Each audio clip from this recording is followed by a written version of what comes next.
Hey everyone, thanks for coming. Today I wanted to go over some stuff I've learned drag racing over the years, and let's go over our time slips and see what it means, where our cars make power, where maybe we lose some power. Stay tuned. Let's have some fun. Thanks for coming.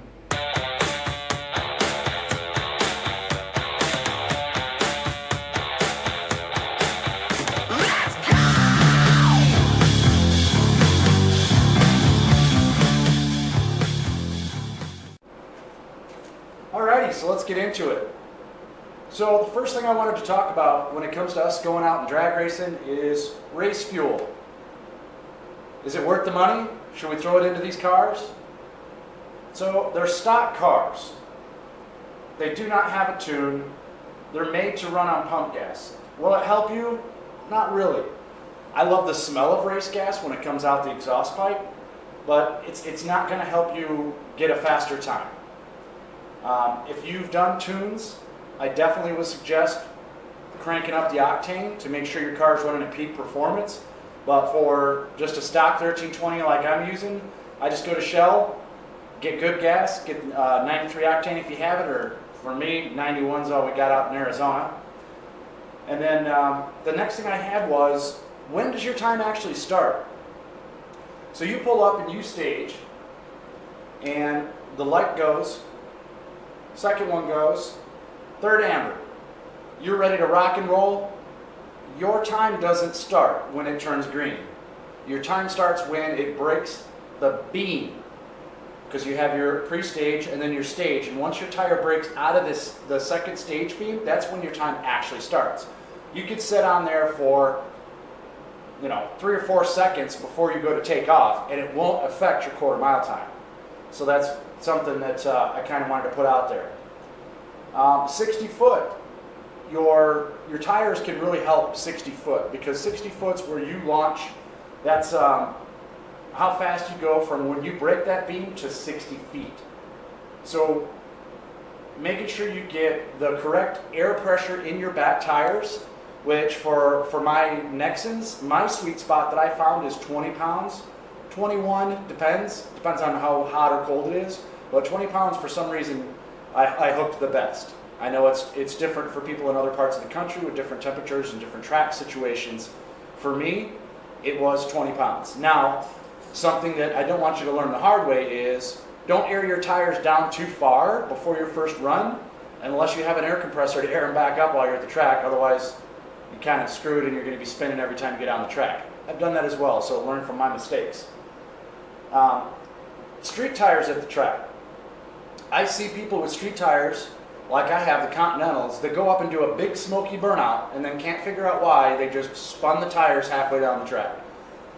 Most street tires, depending on the compound of the tread, all you need to do is spin them just to get the garbage off the tires, and then roll up and go ahead and launch. You can try different things to see if, not sure what type of tires you're running, but every tire is going to act a little bit different. So try a different burnout length. If it spins the tires, you know it's probably too hot or too cold. It's you're going to have to play with it to figure that portion of it out. I know some of this stuff's probably just a reminder of things you guys already know, but I felt like it'll help some guys who are just hopping in these cars and hitting the track for the first time, which is why they're built. So once we hit our 60 foot, when you look at your time slip, if you can improve your 60 foot a tenth, it will help you 2/10 at the end of your run. So every tenth you gain in the 60 foot will help you 2/10 at the end of your quarter mile. So 60 foot, you're going to definitely want to make sure you figure out how you're launching your car. Do you launch from idle? Do you launch from a certain RPM? For me, about 1700 RPM seems a sweet spot. If I hit 2000 or more with the Nexans, it blows the tires off. So when you're at the track, instead of just trying to run as fast as you can, play with that first part first. Don't worry about the reaction time. 60 foot's where it's at. Figuring out where it's, the best launch is. For me, what I'm doing is when I launch, if it launches good, write it down on your time slip. So next time you go to the track, you're like, oh, remember that? Oh yeah, 20 pounds, that's what I had in there. Because me, I got a lot of crap going on during the week and I'll forget. So everything you can write on your time slip when you run a good time, mark it down, and then you can go from there as your baseline. You set your tires at 20. Okay, the DA was here. We should run a little better. That'll help you gauge kind of as you're at the track what you're going to be doing as the night goes on, because usually it gets a little cooler and gets a little better.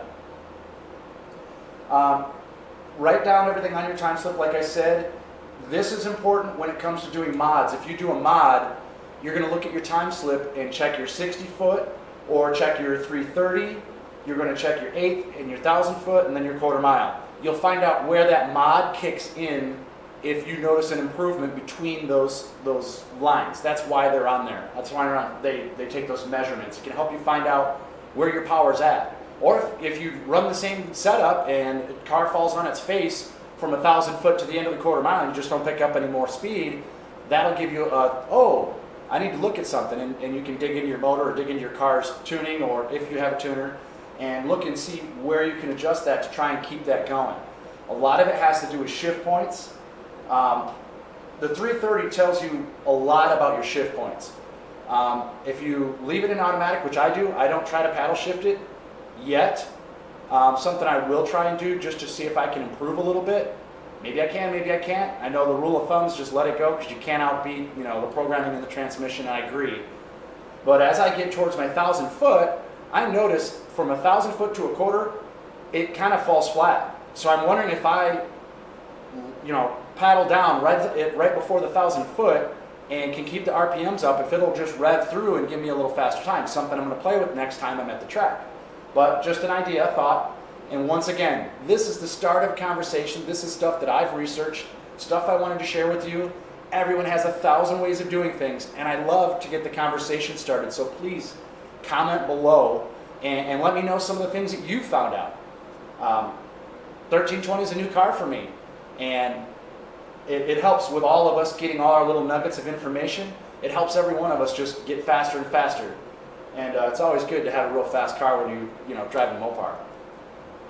So the 1,000 foot, well actually hold on, the 8th mile is where your torque comes in. That's where your torque number, if you put a mod on and you only gain torque, you're going to see the most gain on your 8th mile.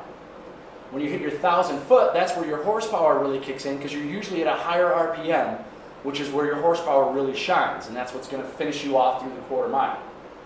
So keep an eye, excuse me, keep an eye between 1,000 foot and quarter mile, and that's what's going to tell you if you put a mod on and it added horsepower, that's where you're going to see that number increase.